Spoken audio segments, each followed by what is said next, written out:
1520-ci ildə İtaliyanı işğal etmək istəyən Sultan Səlim səfərə çıxmamış kürəyinə çıxan Sibandan ölməsi Avropanı rahatlaşdırmışdı. Xüsusilə intibat dövrünü yaşayan Venesiya və başqa İtalyan şəhərlərinin üzərindən böyük yük götürülmüşdü. Avropada kralların dəli adlandırdığı, qarşısı alınması imkansız olan bir fırtınanın xatırladan qorxunc Səlim artıq yoxdur. Onun yerinə isə gənc və sakit təbiətli oğlu Süleyman keçdi.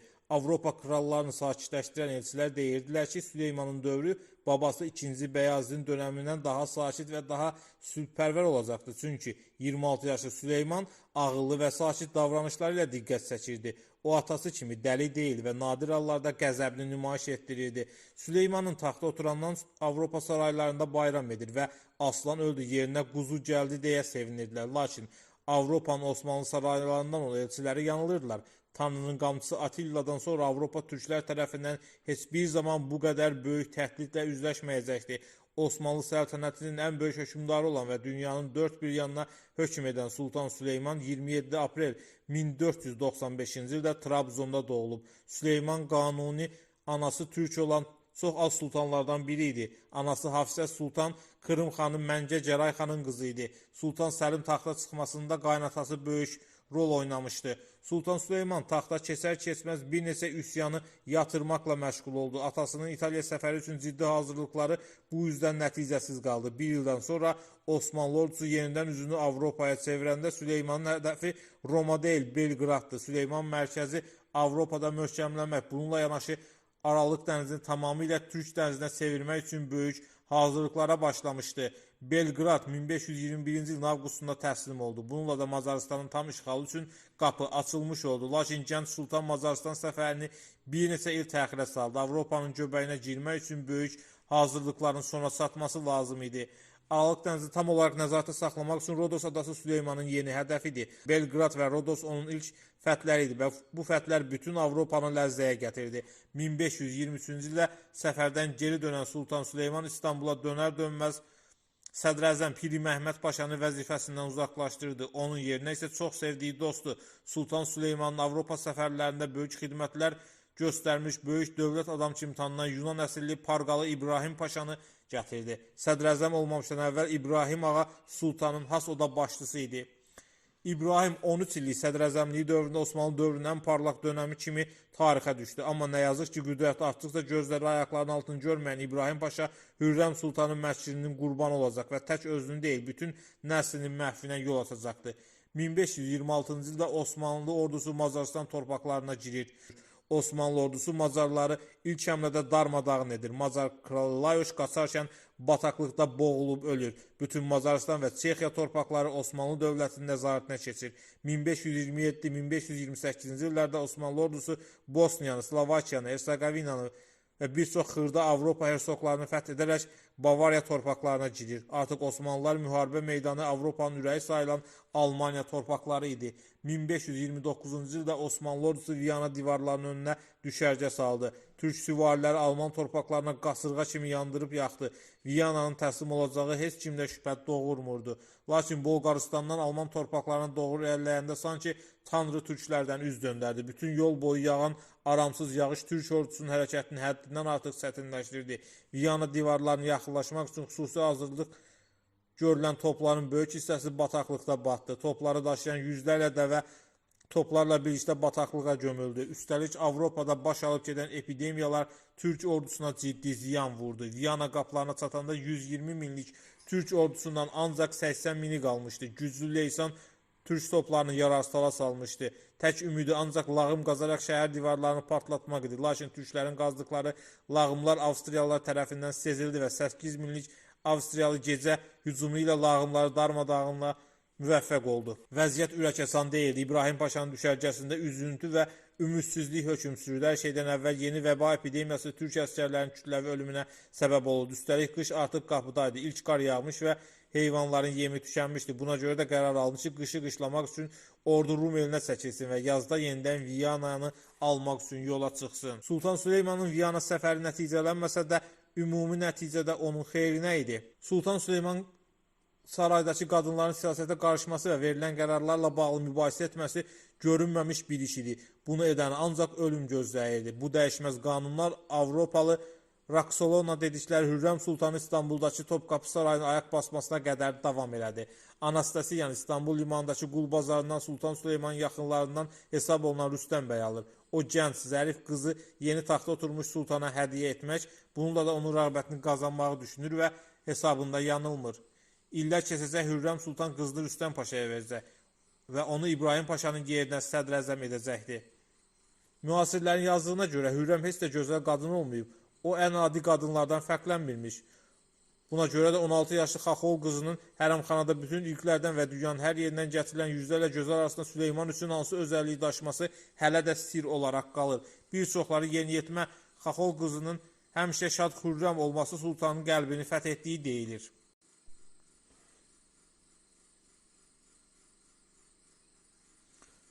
Hürrəmin hərəmə gəlişindən sonra əsas işi demək olar ki, 5 il müddətində davamlı olaraq dalbadal Sultan Süleymana övlad doğması olmuşdu. Hiləgər Hürrəm öncə 4 ildə sultana 5 uşaq doğmaqla özünü sultan üçün vazgeçilməz hala gətirmişdi. Sultan Süleyman 2 dəfə 1548 və 1554-cü ildə özünü şərq hədəflərini reallaşdırmaq üçün Səfəviləri süquta uğratmağa cəhd etmişdi. Lakin hər iki səfərində yenə də yalnız Təbrizi ala bilmiş və əliboş geri dönmüşdü. Təbrizi müdafiə edə bilməyən Təhmasib isə paytaxtı Qəzvinə köçürməklə paytaxtın mühafizəsini təmin etmiş və Süleymanı geri çəkilməz yenə də Vana qədər əraziləri öz nəzarətinə almışdı. 1555-ci ildə imzalanan sülh müqaviləsi ilə Osmanlılar və Səfəvilər arasında 37 illik savaşa son verildi. Müqaviləyə əsasən Şərqi Anadolu tamamilə Azərbaycan taxtına verilmişdi.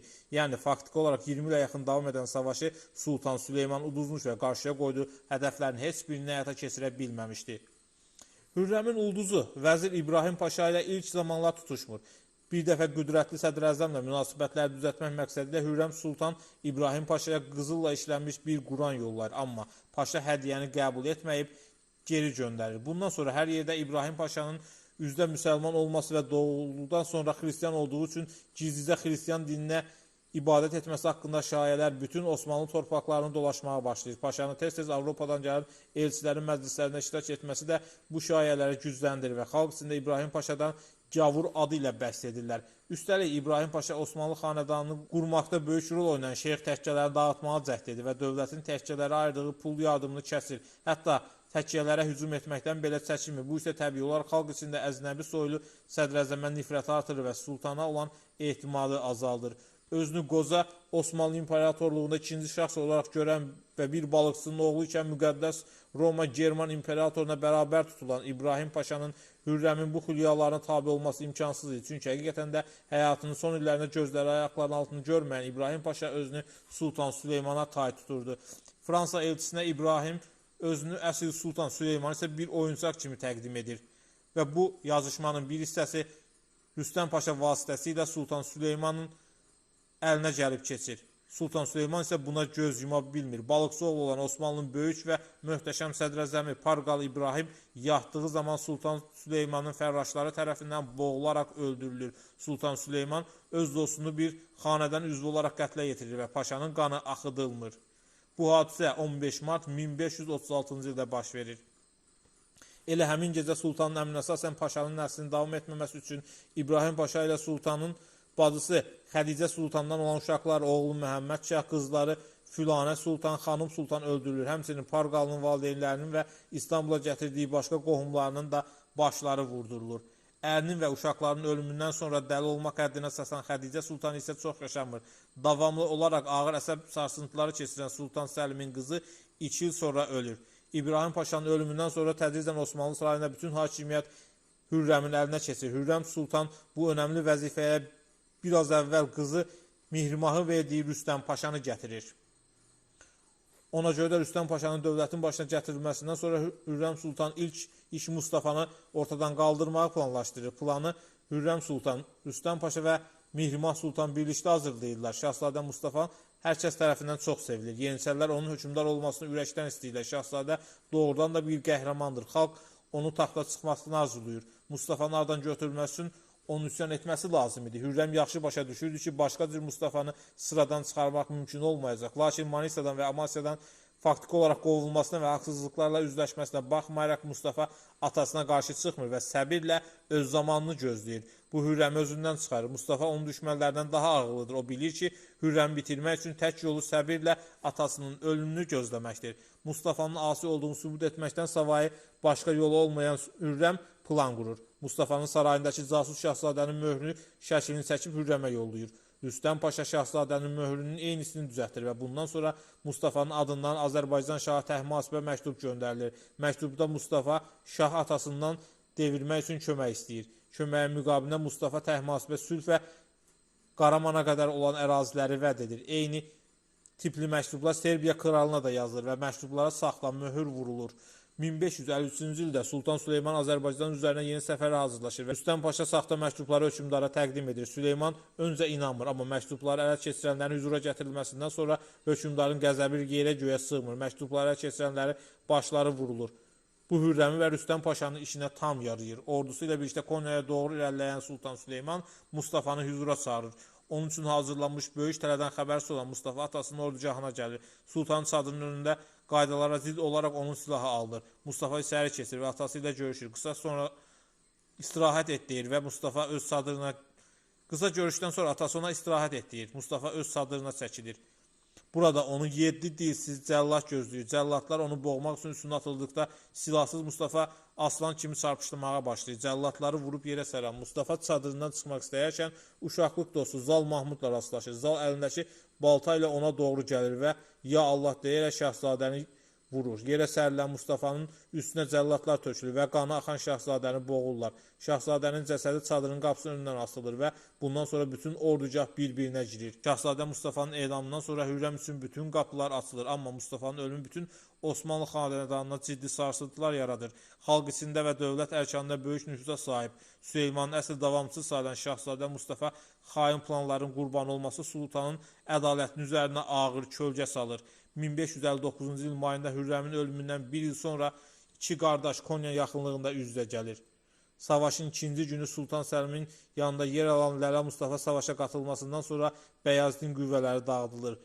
Məğlub olduqdan sonra Amasyaya çəkilən Bəyazid atasına məktub yazaraq bağışlanması üçün yalvarır. Xahişi rədd olunduqda Bəyazid Sarəni oğullarını da götürüb Azərbaycana sığınmaqda görür. Şah Təhmasib tərəfindən yüksək səviyyədə qarşılanan Bəyazid bir daha atasından əfv olunmasını xahiş etsə də, Qəzvinə gələn elçilər Şah Təhmasibə Sultan Süleymanın tələbini təqdim edirlər. Süleyman aralarında bağlanmış müqavilələrini xatırladaraq Şah Təhmasibin yeni savaş üçün səbəb yaratmamağı və Bəyazidi boğduraraq öldürülməsini, cəsədləri isə elçilərlə ona göndərilməsini istəyir. Qızılbaş əmirləri Osmanlının iç işlərinə qarışmamağı doğru sayır və Sultan Süleymanı öz asi oğlunun kəlləsini istəməkdə haqlı bilirlər. Buna görə də qərar alınır ki, yeni savaş səbəbi yaratmadan Süleymanın dediklərini əməl etsinlər. 1562-ci ildə Bəyazidin elçiləri göz önündə Şah Təhmasibin hüzurunda boğurlar. Bəyaziddən sonra elçilər onun oğullarına qətl edilməsi Sultan Süleyman adından tələb edirlər və onun tələbləri qəbul olunur. Bəyazidin 4 oğlu fərraşlar tərəfindən boğdurulur. Cənazələr Bursaya gətirildikdən sonra burada Bəyazidin 3 yaşlı oğlu Şahzadə Murad da öldürülərək atasının yanında dəfn edilir. Sultan Süleyman hakimiyyətinin 46-cı ilində 72 yaşında Macaristana növbəti səfəri zamanı Ligetvar qalasının zəbt olunması ərəfəsində gecə qəflətən çadırında ölür. Bəzi məlumatlara görə möhtəşəm Sultan infarkt keçirib. Onun dizenteriyadan da ölməsi haqqında məlumatlar var. Qanuni ölərkən həmçinin yanında gəzdirdiyi sandığının qəbrə qoyulmasını vəsiyyət edir. Lakin Şeyxülislam qəbrə cənazədən başqa bir şeyin qoyulmasına İslama zidd olduğunu bildirərək vəsiyyətinə əməl olunmasına qarşı çıxır. Bir müddət sonra Şeyxülislamın hüzuruna hər kəsin marağına səbəb olan sandıq Sultan Səlim tərəfindən açılır. Sandıqda sadəcə Süleymanın verdiyi qərarların dinə uyğun olması haqqında Şeyxülislamın aldığı fətvalar çıxır. Şeyxülislam ağlamağa başlayır. Hey böyük sultan, sən Allah qatında özünü təmizə çıxardın. Biz bu işin içindən necə çıxacaq, o bəlli deyil. Sultan Süleymandan sonra taxta keçən Sultan Səlim 8 illik sərxoş hakimiyyəti dönəmində atalarının başlatdığı möhtəşəm yüksəlişi durduracaq. İmperiyanın Avropanın içərisinə doğru böyüməsini bir dəfəlik son verəcək və Avropa dövlətləri 300 il sonra Osmanlı İmperiyasının şərq torpaqlarını bölüşdürmək üstündə 1-ci Dünya Savaşına başlayacaqdır.